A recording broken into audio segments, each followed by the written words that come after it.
Hi guys, it's the Filthy Casual, coming back with another Diablo 3 tips and tricks video. So today I'm looking at how to get into T13 as quickly as possible with the Barbarian class for Season 16. Now, with the Hadrig's gift being Immortal King, it is quite an easy set to gear up. Now I did make a Barbarian gear guide yesterday, so I'll put that in the cards and link it down below in the description. And basically in that guide I go through all the items that you can find that pair really well with IK that are super easy to get. So they're either craftable or they are rollable at level 1. So go check that video out, hopefully you'll find it useful. Now we'll go through my gear now. It's not earth shattering, it's mostly pretty easy to get. So you're going to obviously have the full 6-piece IK bonus, that's going to sort your damage out, provided Wrath of the Berserker and Call of the Ancients are up. The cube is really where it's at, because that's where I've got my weapon, my braces and my band of might. Now I've got the Seismic Slam weapon and braces, but you can easily swap them out for the Gavel of Judgments and the braces of the First Men, and they both buff Hota, and that's probably better. You'll have less fury problems and it does more damage, but I've got the worst version, so again pretty easy to clear T13. Now in the gear also I've got the Fury of the Ancient Shoulders, and that basically allows me to put on the Together as One rune, and then I'm just flicking through the rest of my gear now. So the only other multiplier I've got is Strong Arm Braces, so that's 25% increased damage when you knock enemies in the air, which I will be doing with my Seismic Slams. The rest of my gear is pretty rubbish. The ring's not very good, the amulet's got good stats on it, but it's a Traveller's Pledge and I'm missing the Compass Rose.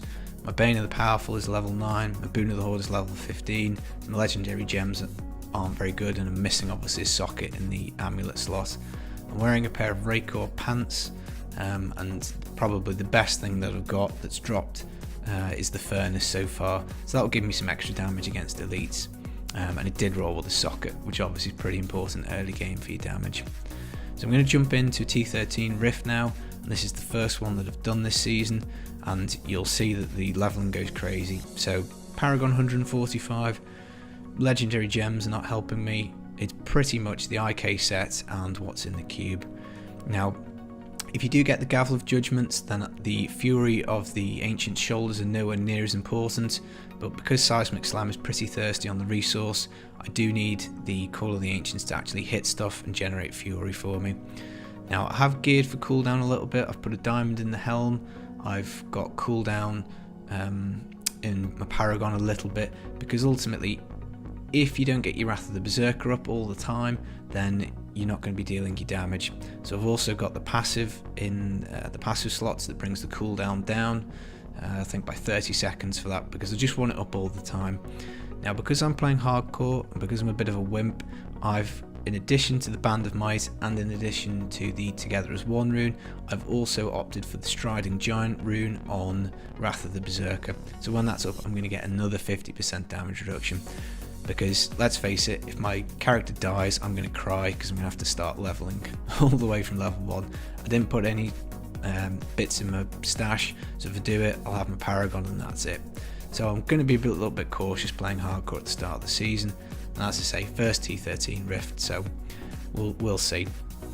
Now, I've actually cleared GR64 with this exact same setup. Obviously the Paragon goes up pretty quickly, so I think I'm just over Paragon 200 now.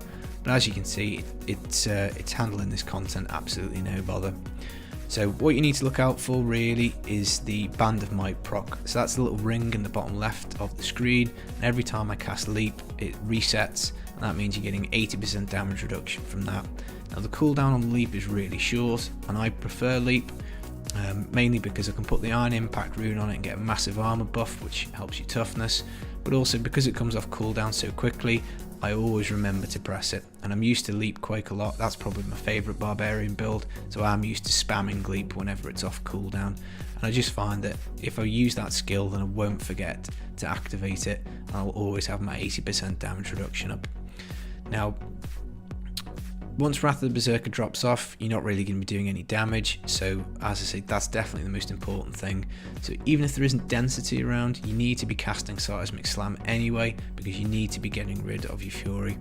Now I haven't picked a generator, but I've got Warcry which generates Fury, and I've got Threatening Shout which generates Fury.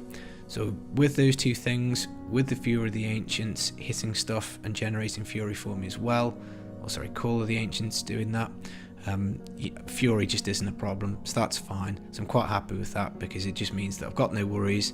I can whack away with my Seismic Slam and get the Rift done. Now, I was actually a little surprised that this was as easy as it was. I was expecting maybe to need a Convention of Elements or some other kind of damage modifier like a Mage Fist, but T13's an absolute breeze, and provided you're remembering to proc your Band of Might, you're not going to die and you're not going to have any problems. Now, this will be the exact build that I'll use to do GR70, so I might need to level up one of the legendary gems, probably the Stricken, because on the 64 that I've just done with this build, the Rift Guardian did take quite a bit of time, and some of them have got some really nasty affixes, that can absolutely melt the Barbarian, because your elemental resistance is really low. So what I might do is I might get my Stricken up to 25 before trying the 70, just so that I'm dealing that extra damage, so that I can kill the Rift Guardian. Obviously I've done very few GRs, so none of my gems are ranked up, but what I'm going to do is once I get ready for 70, I'll probably film it, because I'm really excited to get that guaranteed primal drop, and I'm hoping it's going to be something decent. So if any of you guys have reached 70 yet, or GR 70, and you've had your guaranteed primal, what did you get? How did you feel when you did it? Are you enjoying the season so far? It's been a pretty good opening few days. I've been quite happy with the drops that I've got. I've got quite lucky with a lot of my rolls and my blood shards, particularly early game. So that's probably why I'm clearing content probably a lot higher than I would do normally, because as I've said in the past, I'm a filthy casual kind of guy. So normally speaking, it would take me, I don't know, maybe a week or so to get to this point. I'm here after only a couple of days, so that's pretty good. So I'm pretty excited. Now, what I'd like to do is I'd like to get a push build done for Hammer of the Ancients, because I think that's probably going to be better than Seismic Slam. I'm interested in getting the Sage Gloves. I'm making a DB IK build, and I'm also looking to make a Charge Barb speed build. So they're the three builds that I'm going to be working on at the moment. Obviously I just want to get 70 cleared so that I can get primals unlocked and then start working on improving this various mishmash build that I've got. I haven't bothered re-rolling much of the gear, I haven't bothered upgrading my Imperial gems, I haven't done any bounties. In fact, I haven't even finished my season journey, because I just got lucky and found an extra IK piece, meaning I only had to do 2 of the 3 bags. So I probably should go back and do that, because again, you could craft a Hellfire Amulet and that would make this a lot easier as well. You'd have an extra passive, and chances are you get some pretty good rolls on that. It's guaranteed to roll with the socket, for instance, so that would be helpful for another legendary gem. So this is Rift Guardian. It's it takes a bit of time. It's not like insta melting, but then at 150 Paragon with gear bits that you've just found within a couple of hours of getting your Hadrigs, I think this is pretty good. It's a pretty strong start. I might move into Raycore later. I might move into Leapquake. I'm not sure what I'm going to do.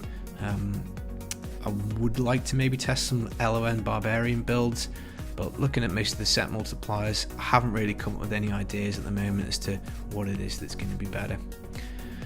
So that's the Rift clear. So we'll have a look at the skills. I think I talked about most of them during the Rift, but you've got Threatening Shout and Warcry.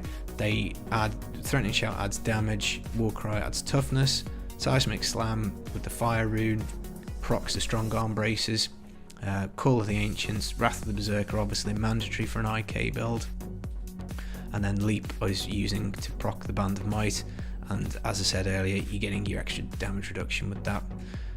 Passives wise, Cheat Death, extra toughness from Superstition, Boon of Bolcathos to make sure Wrath of the Berserker is up, and then Rampage for extra damage.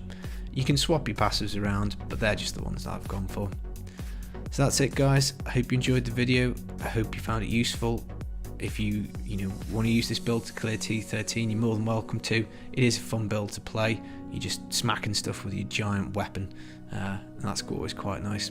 So I hope the gods of RNG are very nice to you, hope you get some good drops, and I'll see you in the next one. Peace.